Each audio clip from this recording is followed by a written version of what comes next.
Fala galera, como é que vocês estão? Tudo bem? Aqui a gente começa mais um Conexão Universitária e nós estamos no Conexão número 43, que é Venha o Teu Reino, a Manifestação. Se você está acompanhando a gente pelo devocional escrito, dá uma olhada lá no devocional número 43. Se você não sabe do que a gente está falando sobre o Reino de Deus, dá uma lida nos devocionais anteriores sobre o Reino de Deus, a inauguração, o Reino de Deus, a consumação também. Então fica por dentro disso tudo. Se você não está nos acompanhando pelo devocional escrito, está nos acompanhando pelo devocional pelo aplicativo, é o mesmo devocional número 43. Mas se você não conhece ainda o nosso aplicativo, entra lá na sua App Store, seja se você tem Android ou iOS, e baixa o aplicativo Pão Diário Universitários. A gente tem muito conteúdo legal, seja para você trabalhar no seu grupo universitário, na sua célula, na sua igreja, seja onde for, ou até mesmo conteúdo para você consumir. É incrível o tanto de conteúdo que a gente tem lá, seja dos devocionais do Pão Diário americano, do Pão Diário asiático, tem muito conteúdo, dos nossos parceiros também, da BC2, da ESRIs, do The Bible Project, tem muito conteúdo legal, então entra lá no app e fica por dentro disso tudo. E também, se você não segue a gente no Instagram, entra lá no seu Instagram e segue a gente, @Pão Diário Universitários. E, enfim, o Instagram é o meio de comunicação mais usado pela maioria aí, que quer comunicar ao mundo o que está fazendo. Então, entra lá no seu Instagram e segue a gente, fica por dentro de tudo que a gente está fazendo também. Gente, sou eu que estou aqui mais uma vez, João Reck, sou lá da comunidade Alcance de Curitiba, sou acadêmico de psicologia do 8º período, já estou quase me formando, tenho 23 anos, estou noivo, pela glória de Jesus, fui líder do Dunamis Pockets também lá na PUC por 2 anos e meio, então foi um tempo incrível que Deus fez muita coisa lá. Então esse é meu contato aí com os universitários e trabalho aqui no Ministério Pão Diário também. E, gente, hoje eu tenho a honra de ter 2 amigos aqui para esse bate-papo, 2 amigos incríveis, um daqui de Curitiba, o outro de Lages, Santa Catarina, minha cidade vizinha, né, a cidade vizinha da minha cidade natal, né, lá de Vacaria. Então, cara, mas eu vou reduzir palavras aqui porque eu quero que ele se apresente. Eu queria que, Roberto, se apresentem para a gente, quem é você, conta um pouquinho para a gente aí. Obrigado, João. Cara, quero saudar todo mundo que está acompanhando aí. Obrigado a todo mundo que nos deu essa oportunidade de fazer parte disso. Meu nome é Roberto Olegário. Hoje eu pastoreio a Igreja Harã, na cidade de Lages, como o João já bem falou, na Serra Catarinense. Tenho esse privilégio e essa honra. Graças a Deus, a igreja nasceu há pouco mais de um ano e nós temos vivido coisas maravilhosas e extraordinárias aqui, e creio que tem tudo a ver com o tema que nós abordaremos hoje, então é algo que realmente queima muito no meu coração. Dentro da minha vida acadêmica, então, eu sou um aspirante, como na minha bio, que eu enviei para vocês, eu sou um aspirante a jornalista, também sou bacharel em teologia e hoje curso um master em teologia, e dentro desse processo de jornalismo e também até mesmo antes de ingressar na universidade, eu tive o privilégio de me envolver em alguns grupos de evangelismo nas faculdades, e esse foi um presente que Deus me deu, que foi o de poder entrar em nome do Reino de Deus e do evangelismo em todas as universidades da nossa cidade. Então, já tive esse contato e foi muito legal, foi uma experiência incrível e tem sido também, Temos projetinhos aí muito interessantes quanto a isso. Mas esse sou eu. Top, mano. Cara, é um prazer ter você aqui com a gente. E aí, seu Matheus Castro? Conta pra gente aí, meu parceiro lá da Alcance. E aí, quem que é o Matheus? Fala, galera. Primeiramente, é um prazer estar aqui com vocês. Joãozão, obrigado, Roberto, aí estar com você. Então, como o João já disse, meu nome é Matheus, eu sou o Matheus Castro, faço parte da Alcance Curitiba, eu sou líder de célula lá. Eu não tive a oportunidade de ter esse contato direto com os universitários, mas pré-universitários. tive o prazer de começar um projeto nas escolas aqui de Curitiba, um projeto de evangelismo, e em pouco menos de 6 meses a gente já estava em 4 colégios fazendo reuniões para mais de 200 alunos. A gente realmente viu a manifestação do reino de Deus, do poder de Deus nas escolas. Então a gente começou isso, então eu tive esse contato muito com os pré-universitários, até eu falava muito com o João, né? Como que a gente pode acompanhar essa galera que está saindo do ensino médio na faculdade, essa galera que está saindo, que está tendo contato com a gente, realmente continuar esse trabalho. Como eu falei para vocês, faço parte da Alcance, Lei de Célula lá. Hoje, meu ofício, né, o meu trabalho, a minha profissão, eu trabalho com marketing digital, então eu trabalho com tudo que tem a ver com marketing digital, eu faço social media, parte de anúncio, gestão de tráfego, enfim, tudo que envolve ali a parte de gestão de mídias, enfim, é o meu ofício hoje, e eu estou muito grato por estar aqui com vocês hoje. É nóis, prazerzão ter os dois aqui, né, para esse bate-papo, tenho certeza que vai abençoar muita gente. Mas, gente, vamos lá, bora direto para o nosso tema central aqui. Venha o teu reino, a manifestação. Cara, o reino de Deus é um assunto muito massa, né? Como vocês têm acompanhado as nossas outras gravações, a gente falou sobre o governo de Deus, quando Deus veio e inaugurou o reino através de Jesus. Depois a gente viu um pouco de escatologia também, de como de fato vai ser essa consumação dos séculos, né? No final dos tempos, a gente não entrou em pontos específicos, né? De opinião de cada um, mas dá uma olhada lá nas outras gravações também. Mas, gente, o nosso hoje é a manifestação do reino de Deus. E, cara, é muito massa a gente falar sobre esse assunto, seja através da pregação do evangelho, seja através da manifestação dos dons do Espírito, que acompanha o fato de que de quem né, desse reino, de quem é habitante desse reino, mas a gente vai falar de muita coisa envolvendo tudo isso aí. E eu queria começar, então, fazendo a primeira pergunta para o seu Matheus Castro. Fala aí, Matheus, como a gente pode, de fato, manifestar o reino de Deus? Conta aí. Legal. Cara, eu acho que é uma pergunta que todo mundo faz, né? Essa pergunta, acho que todo jovem cristão, ou até mesmo todo cristão já se fez essa pergunta: como que eu posso realmente manifestar o reino de Deus? Jesus ele veio na Terra não pregar um evangelho, o que Jesus veio pregar, na verdade, foi o evangelho do reino. O próprio Jesus disse isso: eu vim pregar o evangelho do reino. João Batista anunciou o evangelho do reino. Então, como que a gente manifesta realmente o evangelho do reino? Eu tive pensando nisso essa semana. E, cara, realmente o que veio no meu coração e que em oração o Espírito Santo me disse, realmente vendo e implementando os projetos nas escolas, enfim, realmente tendo contato com isso, eu tive a certeza que a única forma de a gente implantar o reino de Deus na Terra é através do amor. Mas, Matheus, como assim através do amor? A gente consegue dar alguma coisa para alguém sem amar alguém. A gente consegue fazer algo por alguém sem amar alguém. A gente consegue abençoar alguém sem amar alguém. Mas a gente não consegue amar alguém sem fazer essas outras coisas. Porque se a gente tiver o princípio do amor por essas pessoas, a gente realmente vai abençoar essas pessoas, a gente vai dar para elas o que elas precisam, a gente realmente vai implementar o reino de Deus. Então, se a gente focar naquilo que a gente pode fazer, a gente acaba começando a cair na questão da nossa justiça própria, naquilo que nós podemos fazer e não naquilo que nós somos realmente. Então, a gente precisa entender que realmente o evangelho do reino ele tem a ver com o amor. O princípio da manifestação, para a gente realmente manifestar o evangelho do reino, é através do amor. Que massa, mano. Cara, isso aí, vamos puxar a sardinha um pouco para o nosso lado da Alcance, né? Que o pastor Luciano Subirá, ele diz assim que é possível você trabalhar sem amar, mas é impossível amar sem trabalhar, porque o amor desperta isso na gente, né? Mas aí, Roberto, quero te ouvir agora. Conta aí pra gente, como que a gente pode manifestar o reino de Deus de fato mesmo? Legal. Cara, eu acho que a resposta do Matheus levanta um grande ponto. Nós nos perguntamos como podemos, de fato, manifestar o reino de Deus e, às vezes, nós não fizemos uma pergunta antes, que é o que manifestar. E eu acho que o que o Matheus trouxe também é o que manifestar, que é tão importante quanto manifestar.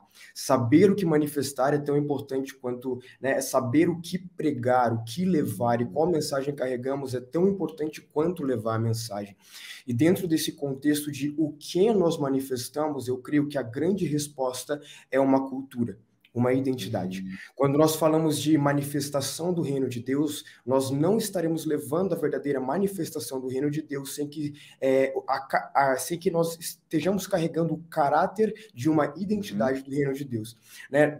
Fazendo, claro, considerem de forma ilustrativa, né, e metafórica, mas Deus não precisa dizer: ei, anjos, vamos manifestar o reino de Deus. Ele diz isso para nós, por quê? Porque nós estamos em meio a uma cultura que não manifesta o reino de Deus.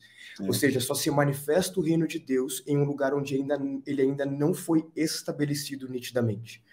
Olhando para esse caráter, tem até uma frase do Francis Chan, que eu gosto bastante, que diz que a nossa maior preocupação não deve ser o fracasso, mas sermos bem-sucedidos em algo que não importa. Isso é como uma flecha no meu coração, porque enquanto nós estamos hoje, né, nós estamos numa geração totalmente globalizada, onde nós estamos dia a dia sendo motivados e incentivados a sermos bem-sucedidos. E quando se trata de manifestação do reino de Deus, nós também estamos sendo motivados a ser bem-sucedidos, mas nós não podemos cair no erro de manifestar aquilo que não importa. E eu acho que o cenário bíblico mais interessante, ao meu ver, para falar sobre manifestar algo que não importa, é o de Gênesis 11, porque é ali onde Deus começa a narrar que existe um povo que falava uma só língua e eles eram uma só nação. E esse povo decide instituir uma cidade, e esse povo unido, porque um povo não unido, um povo que não vive em unidade, não tomaria a decisão que eles tomaram. Esse povo em unidade, eles decidem instituir uma cidade, e nessa cidade eles desejaram construir uma torre. E a palavra fala que o anseio, a vontade, a verdadeira motivação que os impulsionaram a construir essa torre era para que o seu nome fosse propagado pela terra. Ou seja, nós queremos ser famosos. Então eles viviam em uma unidade, eles eram bem-sucedidos, mas eles eram bem-sucedidos em algo que não importa. A partir do momento que nós somos uma unidade, porque não tem como falar sobre reino de Deus sem estabelecimento de unidade, unidade não é o meio e não é o fim, é o início. A partir do momento que nós somos uma unidade, é um começo, nós precisamos entender o que nós manifestamos dentro dessa unidade. Porque lá no livro de Gênesis, quando nós lemos sobre o povo de Babel, nós entendemos que eles eram uma unidade, pessoas bem-sucedidas, mas essas pessoas buscavam coisas tolas e vãs, ao ponto de serem uma unidade orgulhosa demais para substituir o reino de Deus e sua manifestação para a manifestação do próprio nome. Mas, em contrapartida, porque, cara, o evangelho é uma grande redenção, nós olhamos para Atos 2. E uma parte de Atos 2 que me pega, João e Mateus, cara, uma coisa que me pega em Atos 2 é quando a palavra diz que, chegando o dia de Pentecostes, estavam todos reunidos num só lugar. Isso eu acho fantástico. Esse ponto de nada na Bíblia é em vão, todo detalhe é importante. Então, estavam todos reunidos no mesmo lugar. A Bíblia está nos mostrando que em Atos estavam todos reunidos, ou seja, eram uma unidade. E em Babel estavam todos reunidos, eram uma unidade. Lá em Babel, a punição de Deus, cara, eu acho fantástica. Deus é muito sábio até no punir em tudo que ele faz. E a espada de justiça que Deus coloca perante um povo unido, com uma cultura de promiscuidade e orgulho, é a separação, como eu posso dizer, dissolver a língua e fazer com que eles não falem mais a mesma língua. E vocês devem se perguntar, Deus não poderia simplesmente fazer qualquer outra coisa que seja para punir aquele povo, seja em bens, seja em comida, qualquer coisa que fosse. Mas dentro de um artigo que há uns dias atrás eu estava lendo sobre língua, eu encontrei uma citação de Marinella Chauí, que é uma filósofa brasileira, e ela disse que a relação entre língua, identidade e cultura é imanente. Ou seja, são inseparáveis por essência. Então, língua, identidade e cultura estão juntas por essência. E ela diz que uma vez que não há cultura, sem língua, e que a identidade é construída por meio desta e da cultura. Ou seja, quando um povo orgulhoso deixa de manifestar o reino de Deus para manifestar o próprio orgulho, a justiça divina o separa pela língua. Por quê? Porque a língua o separa em cultura e identidade. Em Atos, quando eles estão todos reunidos, a Bíblia narra que viam uns sobre os outros, né? O Espírito Santo veio como um vento impetuoso e eles viam uns sobre os outros como uma língua de fogo. E eles começaram a se compreender. Ou seja, são duas unidades diferentes, mas que viveram resultados, duas unidades que eram tão unidas quanto, mas as suas motivações os levaram a resultados diferentes. Enquanto uma, Deus o separa pela língua, ou seja, o separa da cultura e da identidade. A outra, reunidos em nome do reino dos céus, Deus reinstitui uma cultura e uma identidade. A partir daquele momento em Atos, eles começam a falar a mesma língua. Não porque eles falavam o português ou o inglês, ou eles pronunciavam a mesma gramática, mas a partir daí eles começaram a falar a língua do reino dos céus. E o melhor exemplo que eu tenho para te dar sobre isso, cara, é quando você escuta uma música de uma língua que você não entende, mas você sente a glória de Deus sobre a sua vida de forma tão espontânea e maravilhosa. Pelo fato de que nós falamos com gramáticas diferentes, com vocábulos diferentes, mas a partir de Atos, reunidos como uma unidade, nós fomos restituídos de uma cultura. E tudo isso que eu te falei, né? Tudo isso que eu falei é para dizer, nós precisamos buscar manifestar o reino de Deus através da cultura do céu. E a cultura do céu é falada através de uma mesma língua. Enquanto nós não estivermos conectados com a unidade do corpo de Cristo, seremos incapazes de manifestar a cultura do céu. Então, o primeiro passo, João, Mateus, toda a galera que está assistindo, o primeiro passo para você manifestar a cultura do céu, seja na sua facul, seja no seu trabalho, seja na sua família, faça parte da cultura do céu e da identidade que Cristo gera na sua igreja como um todo. A identidade que ele quer instituir em cada um de nós. Basicamente, esse seria o ponto. Bom, assim, a gente teve uma aula de escola bíblica aqui, né? Então, pessoal, a gente se despede aqui. Acabou, tá já. Não, valeu mesmo, mano. Fala aí, Matheus. Muito show, muito show. Roberto, quando você falava, cara, eu me lembrei de uma frase, até peguei, puxei ela aqui, que é do Leonard Ravenhill, que ele fala assim: você não pode se iludir só porque agora sabe mais sobre o Espírito Santo e leu mais livros. Deus não pediu para você ser uma biblioteca ambulante, ele pediu para você ser cheio da personalidade dele. Yes. E quando você falou que Deus ele não se esforça para viver o reino dele, quando Deus e os anjos eles não se esforçam para viver o reino, então o que eles fazem? Eles vivem vida de Deus. Então, o que é manifestar o reino? Se a manifestação do reino começa no amor, e se Deus disse que Jesus é amor, manifestar o reino significa manifestar a vida de Deus. Yes. Então, a gente não está conseguindo manifestar o reino, é porque a gente não está manifestando vida de Deus. Por que a gente não tem unidade hoje no corpo, talvez? Porque a gente não está vivendo vida de Deus. Porque Deus não tem várias vidas, Deus tem uma vida. Se a gente viver a vida de Deus, a gente vive unidade. Esse é o ponto, cara, que chave, que quando você falou, despertou no meu coração ali. Mano, não só isso, eu lembrei de algo, né, que quando a gente fala sobre orar no nome de Jesus, é a mesma coisa que Jesus estivesse nos dando uma procuração, né, para orar no nome dele, e, cara, eu acho muito legal que a gente está falando de bastante teólogos, né, avivalistas, e o Wayne Grudem, né, ele, quando vai falar sobre orar em nome de Jesus, ele diz assim, cara, é a mesma coisa que você vai manifestar o caráter de Deus através daquilo que você está pedindo.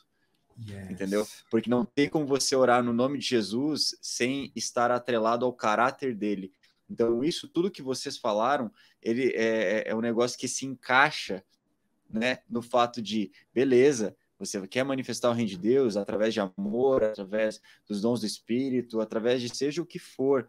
Cara, se isso não tiver entrelaçado ao caráter de quem Deus é, à identidade de quem Deus é, cara, isso vai ser perdido. Você vai construir para suas próprias paixões, sabe? Você vai buscar os próprios interesses. Então, cara, foi muito massa o que vocês dois trouxeram aí. E já que vocês tocaram nesse assunto de cultura, a gente sabe, né, que todo reino ele tem uma cultura. E eu queria perguntar, e aí, Matheus, como é que é a cultura desse reino que a gente vive? O que a gente precisa, como que é um cidadão desse reino, o que ele faz além de só amar? Será que ele fica só amando aí, amando todo mundo? O que ele faz mais?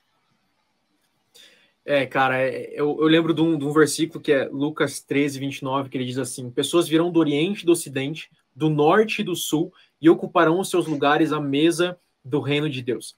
Então, o que é o reino? O reino nada mais é do que uma mesa onde o princípio não é aquilo que você está fazendo, mas quem você é.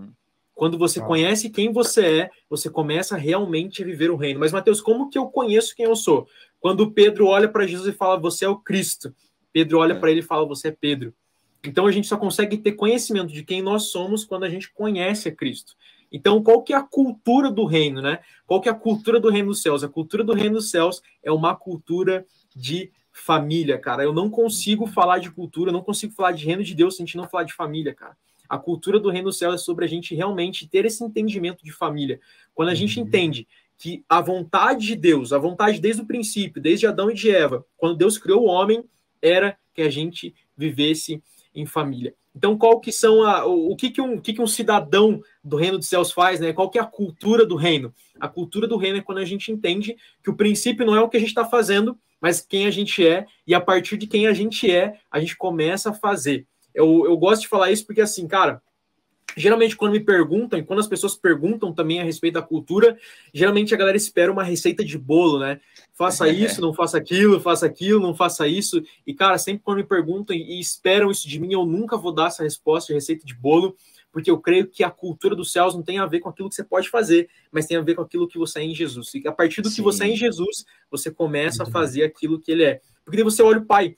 Geralmente, quando um filho tem uma boa relação com o pai, ele quer realmente fazer a profissão do pai, né? Ah, meu pai é, sei lá, um mecânico, eu quero ser mecânico quando eu ficar mais velho. Meu pai trabalha com isso, eu quero ser isso quando eu ficar mais velho. E nós, assim, a nossa relação com Deus. Se a gente tem uma boa relação com Deus, entendeu quem Deus é, entendeu quem nós somos, a gente quer realmente fazer aquilo que o pai faz. Esse é o coração do filho, o coração de quem realmente quer manifestar aquilo que Jesus está fazendo. Para mim, a cultura dos céus, a cultura do reino, é uma cultura de família, onde a gente entende quem nós somos e a partir disso a gente começa a manifestar quem Jesus é. Que demais, mano. Até porque foi muito legal isso que você trouxe do conceito, né, de família e do conceito de identidade sendo atrelado a isso, porque senão a cultura se torna meritocrata. Então, se fosse por isso, nós nunca seríamos nada para Jesus, né? Tipo, a gente nem teria espaço a estar nesse lugar. Mas eu quero ouvir do Roberto. E aí, Roberto, como que é essa cultura do reino? Legal, cara. Se nós caminharmos pela ideia bíblica de que o reino de Deus não é uma extensão geográfica, mas é uma atmosfera, uma presença, nós entendemos que nós não estaremos no reino de Deus. Nós somos parte dele. A partir do momento que nós entendemos isso, nós entendemos com amplitude o que o Mateus falou. Nós faremos parte de uma mesa mas uma mesa com comida não é suficiente. O que faz a mesa somos nós ao redor dela.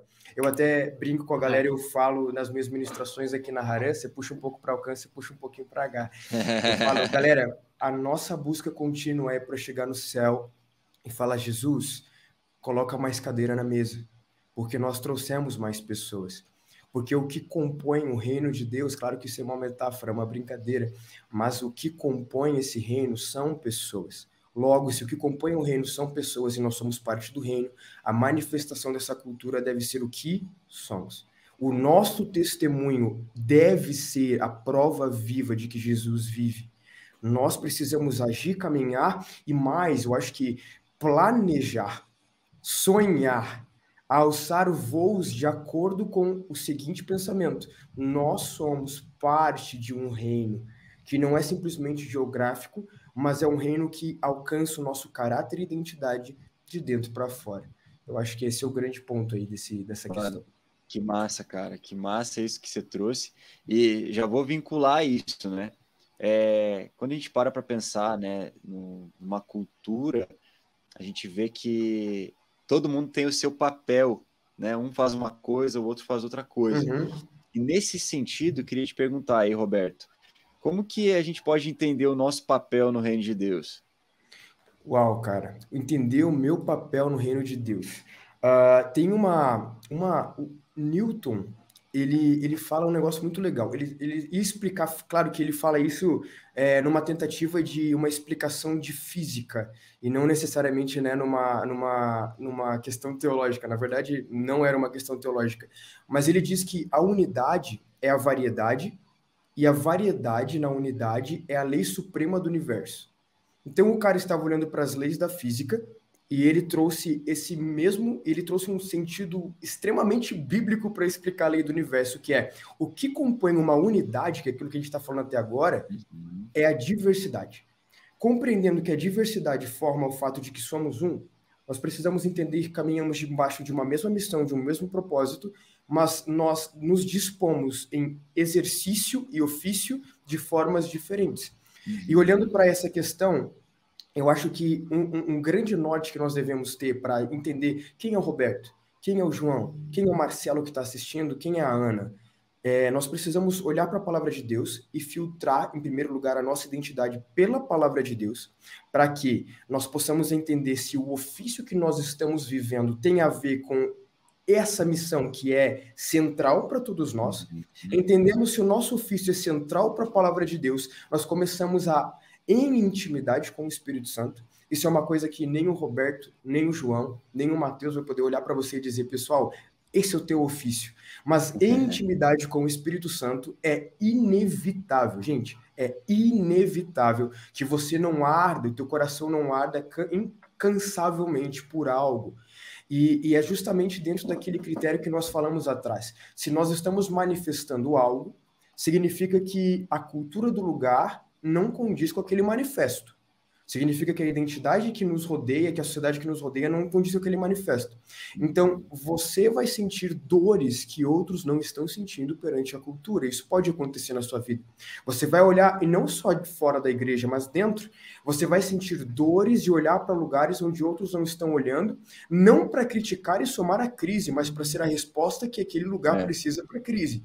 Então, é muito fácil criticar a crise e criticar igrejas eclesiologicamente, mas muito difícil nos colocarmos como postura de resposta. O teu ofício sempre vai ser uma resposta à crise, cara. Coloca isso na tua cabeça. O teu ofício sempre vai ser uma resposta à crise. E a partir da intimidade com Deus, você vai entendendo que as coisas vão surgindo na tua vida, os nortes do Espírito Santo, e com isso, é claro, você como uma pessoa sábia, inteligente, vai se capacitar com as coisas que nós temos ao nosso redor. Seja com uma faculdade, seja com um curso livre, seja com uma técnica, seja com um aprendizado, seja com o próprio fazer, né? Você vai se capacitar para, de forma estratégica e inteligente, executar aquilo que queima no teu coração. Amém, mano. Legal de falar uma coisa aí, João. Vai lá. A questão aqui que quando eu comecei aqui com esse versículo, né, de Lucas 3:29, então ele fala que pessoas virão do Oriente, do Ocidente, do Norte e do Sul. Então a beleza da unidade, na verdade, não está na igualdade, mas está na variedade, na unidade. Yes. Então, assim, cara, até uma frase que eu li numa pichação de parede que eu vi esses dias. No piche não, num grafite, né, cara? Arte do grafite. Não, picho não, é grafite. Num grafite que fizeram e estava escrito assim: aquilo que nos separa, na verdade, é aquilo que deveria nos unir. E, cara, na hora que eu li isso, eu falei, cara, isso é 100% bíblico, cara. Tem muita coisa superficial que tem nos separado hoje em dia, sem a gente olhar para o essencial que deveria nos unir, cara. Sabe, a gente tem olhado para tanta coisa superficial que, cara, tal igreja faz isso, tal igreja não faz, tal igreja usa essa roupa, tal igreja não usa, eu faço isso, a minha igreja é preta, branca, enfim. Cara, isso é totalmente superficial se a gente realmente olhar para nós, quem nós somos. Nós somos filhos de Deus. Amém. Esse é o profundo. O superficial, cara, a gente deixa para depois. Beleza, vamos conversar. Mas perante o que a gente vai conversar? Para a gente discutir, realmente, um combater o outro. Nossa luta não é contra carne nem sangue, cara. A nossa luta é no espírito. Então a gente precisa entender que a beleza da unidade não está na igualdade, mas está na variedade. E, cara, acho que isso complementa muito o que o Roberto falou em relação a gente realmente entender que o nosso papel no reino a gente entende quando a gente conhece Jesus, cara. Não tem como. Qual que é o nosso problema hoje na nossa sociedade, né? Na nossa geração, enfim. A gente está querendo descobrir propósito sem antes conhecer a nossa identidade. A gente vê que todo mundo fala de propósito hoje, né? Descubra seu propósito, vem aqui numa masterclass que eu vou descobrir teu propósito, você vai descobrir teu propósito, enfim, cara. Mas é muita gente descobrindo o propósito sem antes descobrir identidade. E daí a gente sabe o que a gente está fazendo, mas a gente não sabe quem a gente é. E o princípio do reino dos céus, como a gente acabou de falar, não é sobre aquilo que nós fazemos, mas aquilo que nós somos. Sim. Mano, isso aí que você trouxe Você falou da Masterclass, né? Depois aparece lá, né? Depois, compre meu livro, compre isso, compre aquilo, né? Mas, cara, isso que você falou, eu gosto sempre de falar que quando ocorre a inversão desses dois princípios que são corretos, mas quando são colocados no lugar certo. É o seguinte, as pessoas que buscam o propósito de Deus antes do Deus do propósito. Uau. Então, assim, quando ocorre essa inversão, e, cara, eu já fui essa pessoa, eu já procurei, em primeiro lugar, o propósito de Deus, e depois, aí, no meio do processo, eu quebrei a cara, e aí eu fui para o Deus do propósito, que daí me discorreu tudo que ele tinha para minha vida. E foi assim que eu fui encontrando e entendendo o meu papel nesse plano geral, que foi o que o Roberto falou, né, do cara, você entender o que Deus de fato está fazendo na Terra e aonde eu me encaixo nisso, sabe? A gente tem o costume, até pela cultura sendo estabelecida lá na juventude lá da Alcance, que é o quê? Cara, o Rafa, ele sempre fala assim, que ele acorda todo dia e fala assim, Deus, o que você está fazendo que eu quero fazer parte? Só não me deixe de fora do que você está fazendo. Sabe? É uma oração recorrente que a gente tem que estar fazendo. Deus, o que o Senhor está fazendo e não me deixe de fora. Eu quero fazer parte disso, sabe? Então, independentemente do que seja, mas Deus, a gente quer fazer parte disso. Independentemente se vai doer, se vai... Eu vou ter que queimar todos os barcos, deixar tudo para trás. Mas, cara, eu quero estar fazendo parte disso. Então, achei muito massa o que vocês dois trouxeram, porque isso tudo se encaixa. Seja através do entendimento do plano geral de Deus, seja através do... Vamos entender primeiro quem nós somos, para que daí depois a gente entenda, tá, agora Deus, o que a gente faz, né? Agora que a gente tem esse entendimento, qual que é o próximo passo, né? Então, isso até que o Matheus falou, né, um pouco do coaching, né, dessa parada, não, vem aqui, vamos ver, pá, vamos fazer acontecer. Isso tem gerado na nossa geração, ao meu ver, a gente vai conversar sobre isso, tem gerado muito senso de protagonismo, o que é legal, porque assim, cara, talvez a gente tenha vindo de gerações de uma certa apatia, mas hoje a gente vê uma geração, cara, que muitas vezes tá tipo assim, cara, eu preciso dar um jeito nisso, seja através, tipo, cara, do envolvimento no mercado financeiro, essa coisa toda, mas seja também do despertar para o seu propósito e tal, enfim, beleza. Isso é legal do protagonismo, mas ao mesmo tempo, sempre nos coloca assim numa posição, tipo, cara, eu vou ser o primeiro de tudo, sabe? Eu vou estar em destaque, né? Eu vou, né, ser essa luz que ilumina todo o ambiente. Então, vamos falar um pouquinho disso. Eu vou entrar na pergunta aqui. Em Mateus 5, versículo 14 ao 16, Jesus anuncia que nós somos luz, né? E somos colocados como candeias para iluminar todos os cômodos da casa, ou seja, cada uma das áreas da sociedade. Isso foi o que a autora do devocional ela trouxe para a gente, né? Ela escreveu esse trecho, né, dizendo que nós, como cristãos, sendo colocados, né, como uma luz que ilumina toda a casa, somos também colocados diante da sociedade. Só que, ao mesmo tempo, eu quero perguntar para vocês, e aí, Matheus, todo cristão vai ser colocado nessa posição de ser visto pela sociedade? Cara, aí a gente entra em algo que é bem profundo mesmo e, cara, acho que não tem como a gente pregar algo que não tenha pregado a gente primeiro.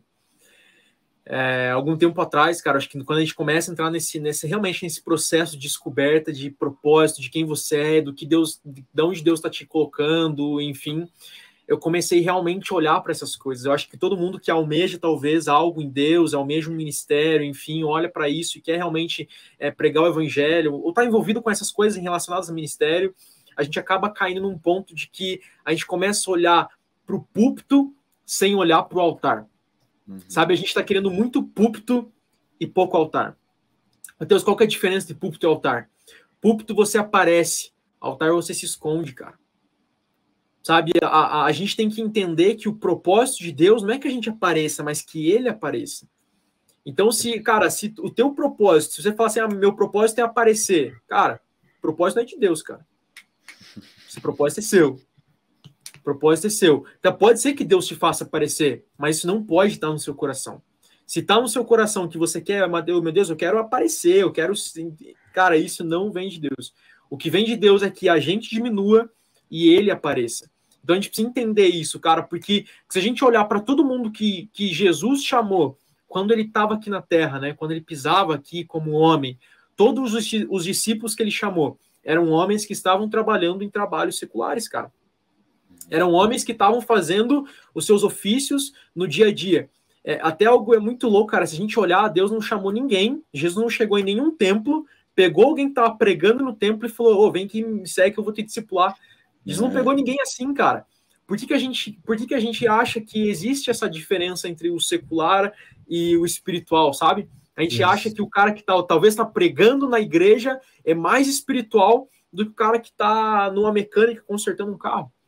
E na verdade não, cara. Na verdade é que a questão não é o que a gente está fazendo, mas pelo que e para que a gente está fazendo. Quando a gente tem esse entendimento que o que nós somos santifica o que nós estamos fazendo, cara, independente se eu sou um padeiro, independente se eu sou um médico, um advogado, se eu sou uma empregada doméstica, enfim, independente do que eu tiver, eu vou estar implementando e manifestando o reino dos céus, porque eu entendi quem eu sou, cara. Então, assim, eu não acredito hoje, eu não acredito 100% que Deus tem um local de influência, dessa influência nessa magnitude que a gente está vendo nossa geração almejar. Eu acredito que Deus não tem isso para todo mundo, não, cara. Isso, na verdade, é para bem poucas pessoas. A gente conhece muito o púlpito da galera que apareceu, né? Mas muitos que a gente não conhece essa galera. Legal, mano. Cara, antes do passar para o Roberto, algo que eu sempre gosto de pontuar quando aparece esse versículo, né? De ninguém pega uma candeia e coloca debaixo de uma cama ou debaixo de uma mesa, mas sim a coloca num lugar onde possa ser visto e possa iluminar a todo lugar. Cara, o que eu sempre gosto de pontuar disso é o quê? Nenhuma candeia por si só se coloca em um lugar alto. Yes.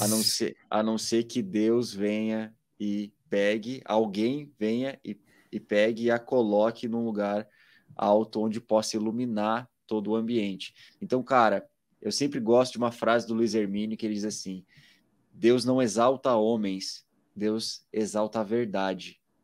E se esses homens pregam a verdade, Deus os levantará porque pregam a verdade. Então, não diz a respeito do homem em si sendo colocado lá, mas sim do que você está carregando, do que você está transmitindo.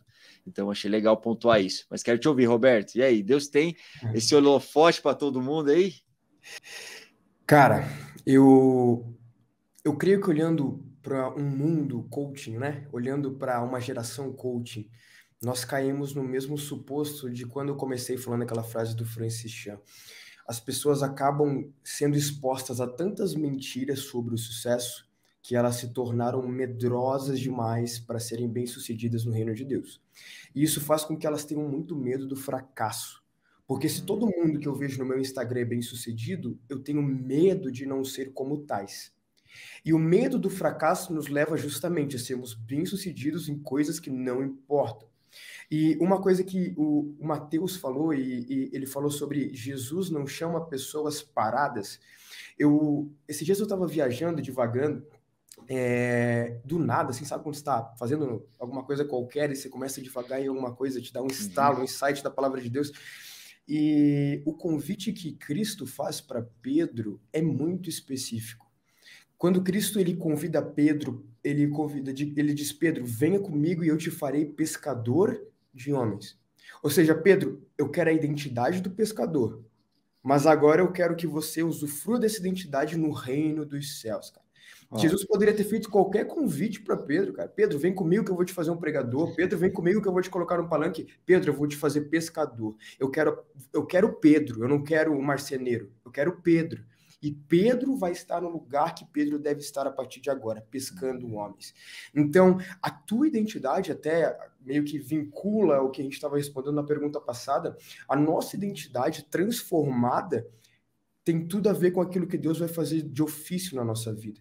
Porque aquilo que outrora utilizávamos para o mundo, agora utilizávamos para a glória de Deus, dando sentido ao fato de que onde abundou o pecado, superabundou a graça do Senhor. E dentro dessa mesma perspectiva, eu acho que antes de pensar em ser famoso, eu acho que a pergunta que vem é por que ser famoso, sabe? Então, não, acho que uma minoria de homens, eu não vou nem falar de pessoas que estão vivendo um cristianismo de vivência. Nem tô falando de pessoas que não são convertidas, eu vou falar agora de pessoas realmente convertidas. Nem 2% dos verdadeiros cristãos estarão lá em cima. Agora, quantas pessoas eu conheci no decorrer da minha vida que com certeza eram famosíssimas no reino dos céus e no inferno? O que eu costumo pregar é, gente, estejam preocupados em ser famosos no céu e no inferno. Que o inferno trema quando ouvir o nome de vocês, não porque vocês são bons, mas porque você carrega a presença e a glória de Deus. Então, ser famoso no reino dos céus é muito mais importante do que ser famoso aqui. E quando somos muito famosos no reino dos céus, Deus, em sua sabedoria, pode sim fazer com que isso seja refletido na terra. Mas o porquê de você estar lá na frente precisa ser a sua verdadeira motivação. Quando o João falou uma coisa na fala anterior, eu lembrei de um versículo que eu acho que se enquadra muito bem aqui. Davi, lá no Salmo 119, 27, ele diz: faz-me discernir o propósito dos teus preceitos, então meditarei nas tuas maravilhas. O que Davi está dizendo aqui? Eu quero conhecer o Deus por trás da lei. Quando você tem um coração disposto a conhecer o Deus por trás da lei, você vai querer conhecer o Deus por trás do pregador, o Deus por trás do cantor, o Deus por trás daquele que está famoso. Se o teu interesse é simplesmente acompanhar, ou seja, viver dentro dos limites eclesiásticos ou dentro dos limites das doutrinas, por simplesmente ser bem visto pelos outros, para que você tenha mais lugar de fala, para que você tenha mais lugar no púlpito, para que você tenha mais pessoas te assistindo, querido, você estará caminhando a passos largos da perdição e de ser bem-sucedido em algo que não importa. Mas se você, como Davi, estiver interessado em conhecer o Deus por trás do preceito, Jesus, eu não quero saber só que é pecado fazer isso. Eu quero conhecer o Deus que odeia o pecado. Isso é muito mais profundo e nos leva a uma mentalidade de vivência que já não requer mais, isso é pecado, eu não faço. Isso não é pecado, eu faço. É questão de tipo, eu quero fazer o que Deus faz, porque se eu faço o que Deus faz e se eu tenho um caráter parecido com o de Cristo, automaticamente as coisas que não servem para Cristo não servem para mim. E isso arde muito no meu coração. Então, dentro dessa questão, gente, não é todo mundo que vai ser milionário. Muito pelo contrário, eu creio no evangelho em que um foi preso até o fim de seus dias e os outros 10 foram martirizados por amor a ele. É esse evangelho que eu creio. Mas o fato de nós estarmos no Ocidente faz com que nós ocidentalizemos o evangelho. Nós ocidentalizamos o evangelho e nós nos esquecemos que o evangelho é aquele que nos convida a sermos expulsos de uma cultura, expulsos de uma sociedade que, por hora, nos atura, mas aos poucos está nos expulsando de perto, não de forma explícita, mas olhando para aquilo que nós cremos, a nossa crença, a nossa fé e a cultura que nós estamos falando sobre manifestar aqui, aos poucos está sendo expulsa da cultura do mundo. Cara, que massa isso, mano. Quero ouvir o Matheus. Joãozão, deixa eu puxar um gancho do que o Roberto disse aqui, cara, a respeito de Pedro, né? Quando Jesus chega para Pedro e chama ele, Jesus não mudou o que Pedro fazia, ele mudou como Pedro fazia. Falando do Luiz Hermínio ali, eu lembrei de algo que ele falou, que ele disse assim, que Pedro, quando Jesus chegou, Jesus falou para Pedro parar de pegar peixe vivo para morrer na mão dele e começar a pegar peixe morto para viver na mão dele. Então, talvez você que está ouvindo fala assim, Matheus, eu sou um acadêmico de direito, eu sou um universitário, estou cursando direito e meu sonho é ser um juiz. Eu me converti, eu preciso largar o direito, eu preciso virar um pastor? Cara, de maneira nenhuma. A partir disso, você vai olhar para o direito, quando você for julgar, você vai julgar a partir da ética e da moral de Deus, e não a partir da ética e da moral do mundo. Essa é a visão realmente, cara. Deus não muda o que você vai fazer, talvez. Ele muda o como você vai fazer. Cara, que massa isso, mano. Porque sempre que eu ouço esse tipo de história, eu sempre lembro de Lutero, né? Certa vez um sapateiro chegou para ele e perguntou, Lutero, assim, como que, após a conversão, né? Como que eu posso, me dedicar mais para o Senhor, me entregar mais por Ele? O que eu posso fazer? E ele perguntou aquilo com um teor de tipo assim, cara, preciso virar um monge, né? E ele vira para aquele sapateiro e diz assim: faça excelentes sapatos e cobre por um preço justo. Ou seja, cara, isso, por mais básico que seja, por mais mínimo que seja, a gente sabe que já é uma grande diferença. E você está manifestando o reino de Deus naquilo que você está fazendo. Você está mostrando para as pessoas: ei, isso aqui é reino de Deus. Fazer as coisas com excelência, fazer as coisas de uma maneira justa e correta, íntegra, é uma maneira de manifestar o reino de Deus. Vocês querem João, complementar? só Manda um bala. parêntesezinho. É o justo fato de que nós olhávamos para as coisas com a nossa ótica e a partir de agora olhamos com a ótica de Cristo. E a ótica de Cristo não é sermos bem-sucedidos, mas fazer o reino bem-sucedido. Isso é a manifestação do reino de Deus. É Deus ser bem-sucedido. É Deus levar os créditos da coisa, é Deus levar a glória de tudo. Então, faça sapatos para a glória de Deus, seja um dentista para a glória de Deus, seja um professor para a glória de Deus, porque estamos precisando de professores para a glória de Deus, né? Seja o que você é para a glória de Deus. E, gente, um detalhe legal, se Deus quiser que você mude de ofício, vai rolar, mas não fique parado esperando a mudança, né? Então, busque conhecer o Deus por trás do preceito, e o Deus por trás do preceito vai guiar o teu caminho, e se o que é necessário haver de mudança vai haver, mas isso não deve ser um motivo de ansiedade no teu coração. Pelo contrário, isso deve ser um motivo de paz, cara, porque o nosso Deus é um Deus de paz. Se nele nós estamos seguros do futuro, a palavra diz que o Espírito Santo, eu acho isso muito impactante, o Espírito Santo é o penhor da nossa herança, ou seja, Deus se coloca como garantia do nosso futuro. Se Deus é garantia do seu futuro e nós sofremos de ansiedade pelo futuro, é porque o nosso coração não está repleto da presença. Então, busca a presença, porque a garantia do teu futuro é Ele, e Ele vai trazer essa garantia, e é isso. Amém, mano. Amém. Acho legalzão, puxando um último parênteses aqui nesse assunto. Manda bala. Pular o próximo. Cara, eu vi que o Roberto falou desde o início sobre o sucesso, né, cara? Tentando ressignificar essa questão do sucesso. Algo que tem queimado muito no meu coração é, cara, qual tem sido o nosso significado de sucesso? Sabe? Talvez a gente tenha olhado para o sucesso, a gente pensa sucesso por aquilo que nós estamos tendo e não aquilo que nós estamos sendo, cara. E é sobre aquilo que a gente falou, aquilo que eu falei no início, aquilo que o Roberto falou, que o João falou. A gente está olhando o sucesso da maneira errada, e é por isso que tem muita gente infeliz, é por isso que tem muita gente ansiosa, é por isso que tem muita gente, cara, entrando em depressão, cara, ficando apilhado, porque ele não consegue entender, porque ele não tem o sucesso das pessoas no Instagram. Porque a gente está olhando o sucesso da maneira errada, cara. Porque se a gente olhar o sucesso aos olhos de Jesus, a gente tem tudo, cara. Se você levantou da sua cama, meteu o pé no chão, puxou o ar, respirei, cara, eu tô vivendo de Deus, porque eu tô vivendo vida de Deus. Então, realmente ressignificar. Cara, a gente quer implementar o reino dos céus? Beleza, vamos implementar o reino dos céus. Glória a Deus por isso. Mas se a gente não entender o que é o sucesso realmente de Deus, a gente vai querer implementar a nossa cultura e não a cultura de Deus. Sim, mano. Cara, isso tudo que vocês estão trazendo está diretamente ligado a esse nosso, entre aspas, poder de transformação. Só que a galera tem muito aquela visão de tipo, cara, será que eu vou ser o próximo Billy Graham? Será que eu vou ser o próximo William Wilberforce? Quem será que eu vou me tornar no sentido de grande poder de transformação? E queria perguntar para vocês, Roberto, diz aí, todos nós iremos mudar o mundo ou é mais esse papo coach mesmo? Uau, ou será que pergunta, cara. Fala aí. Uau, cara, eu acho que fazer uma conexão entre o que o Matheus acabou de falar e a tua pergunta. A Bíblia narra o fato de que existiam discípulos indo para a Porta Formosa, no templo, e é aquele conhecido texto onde um coxo pede ajuda para Pedro.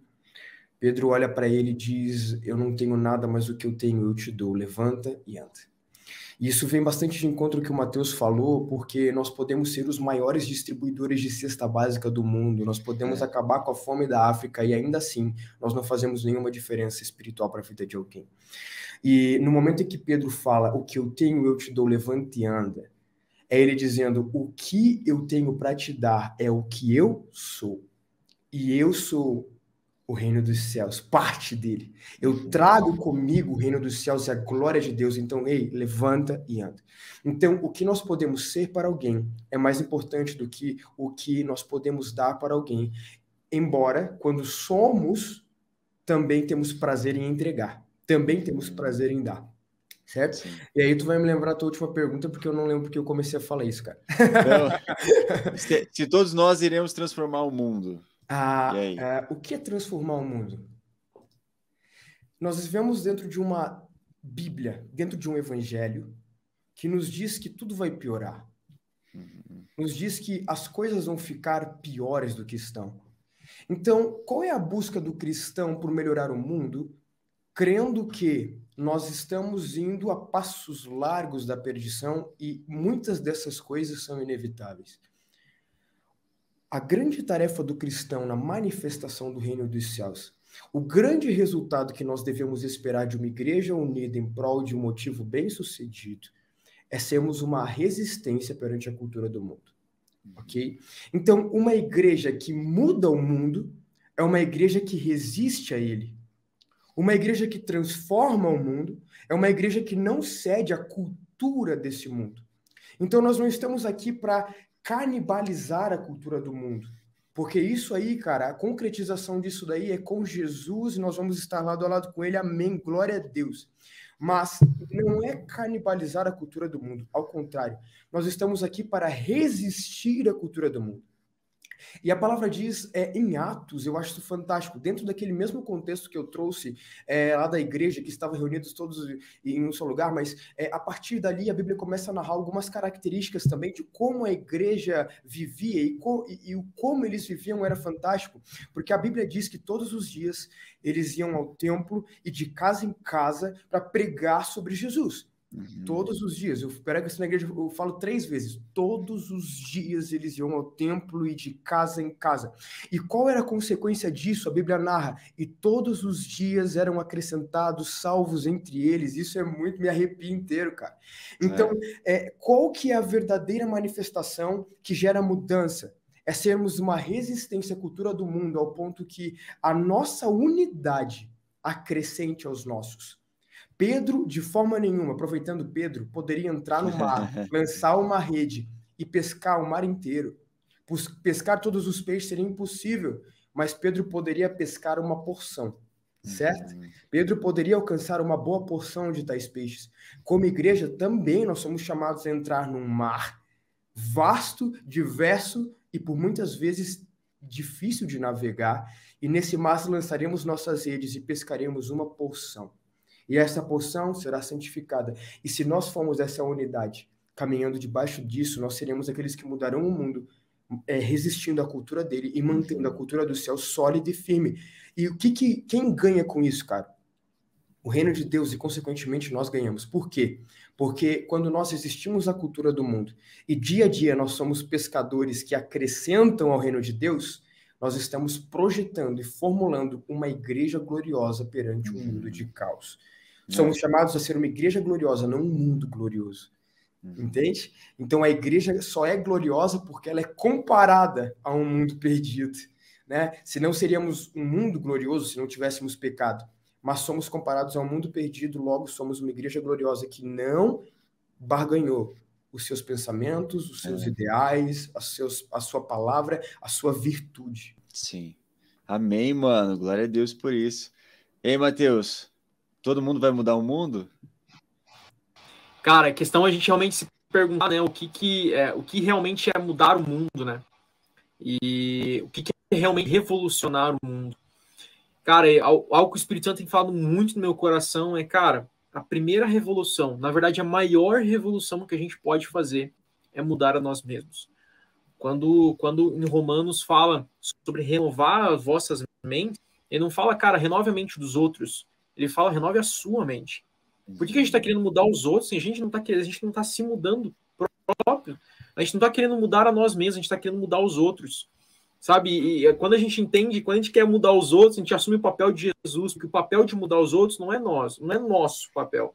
É o papel de Jesus, do Espírito Santo, o Espírito Santo que convence o homem do pecado, da justiça e do juízo, não Mateus. Então a gente precisa entender que o nosso papel é, cara, a revolução. Pô, talvez todo mundo vai mudar o mundo? Sim, se o mundo for a minha família, se o mundo for os meus amigos, se o mundo for a minha faculdade, se o mundo talvez for a minha igreja, ou quiçá, cara, se o mundo for realmente o mundo e Deus tiver algo para você, mas se a tua esperança realmente vai ser, cara, eu vou ser o próximo Billy Graham, eu vou ser o próximo não sei quem, cara, deixa eu dizer uma coisa para você, que talvez você não seja. Deus está querendo chamar você para mudar o mundo, sua família, o mundo, a sua igreja, o mundo, do seu bairro. É isso que a gente precisa entender. Ressignificar essa questão de mudar o mundo todo ou o nosso mundo, né, cara? Uhum. Cara, que massa isso, mano. E eu já vou aproveitar o gancho que você deu e, ao mesmo tempo, trazer o que o Roberto trouxe, né, sobre essa contracultura. E eu já quero te perguntar, Matheus, e aí, a gente como cristão, assumindo essa posição contracultural, como que um universitário cristão ele pode ser contracultural no seu dia a dia? Cara, é simplesmente vivendo a vida de Deus.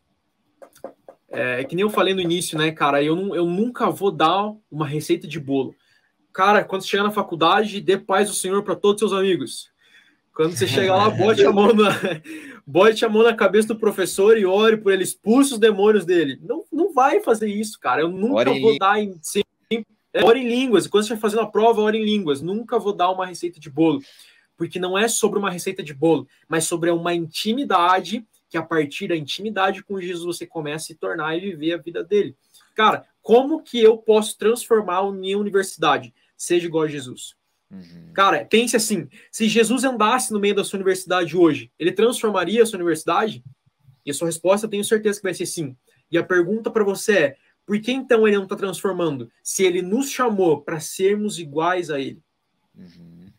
Por que Jesus não está transformando a sua faculdade se ele te chamou para ser um representante dele lá? Manifestar o reino de Deus é nós sermos representantes de Jesus. É nós realmente sermos embaixadores do reino. Embaixador é um representante. Nós somos embaixadores do reino, representantes de Deus. Se você quer mudar a tua faculdade, cara, olha para Jesus e viva a vida de Deus. Não vou dar receita de bolo, faça isso, não faça aquilo, faça isso, não faça aquilo. Sempre é o que eu vou falar para você, cara, viva a vida de Deus, viva a intimidade com Jesus, porque se você não tiver o Espírito Santo, se você não tiver vida com o Espírito Santo, intimidade com Jesus, intimidade com o Espírito Santo, eu posso falar um monte aqui, uma lista, um checklist para você fazer, mas não vai ter transformação, porque não é nós que mudamos o mundo, mas é o poder de Deus que opera em nós, que tem poder para transformar o mundo. É isso aí. Amém, mano. E aí, Roberto, quero te ouvir agora. Esse sistema contracultural, nós como cristão, como que a gente muda, né? A gente manifesta isso no nosso dia a dia na faculdade. Eu gostaria de sugerir para que quem está nos ouvindo faça uma autoanálise de si mesmo, eu acho, sabe? Olhe para aquilo que você vive e pergunte se os teus posicionamentos, o teu dia a dia, o teu convívio com essas pessoas do teu dia a dia faz falta, sabe? Aquilo que você tem manifestado no teu dia a dia, as tuas palavras, o teu posicionamento, o amor de Deus, que o Matheus falou um tempo atrás, o amor e a cultura do amor está fazendo falta, porque na tua frente, dentro de nós estamos contra a cultura do mundo, fato, estamos sendo expulsos do mundo aos poucos, normal. Mas por mais que as pessoas tenham vergonha ou não cedam em te falar que elas te amam, que elas amam te ouvir, ou que elas amam a tua presença, o Espírito Santo faz diferença. E se você está num lugar com aquele que habita em vós, né, a palavra diz, o Espírito Santo, enviarei a vocês o Consolador, aquele a qual o mundo não conhece, mas vocês o conhecem porque ele habita com vocês. Então, se o Espírito Santo habita com você, querido, faça questão de fazer falta, sabe?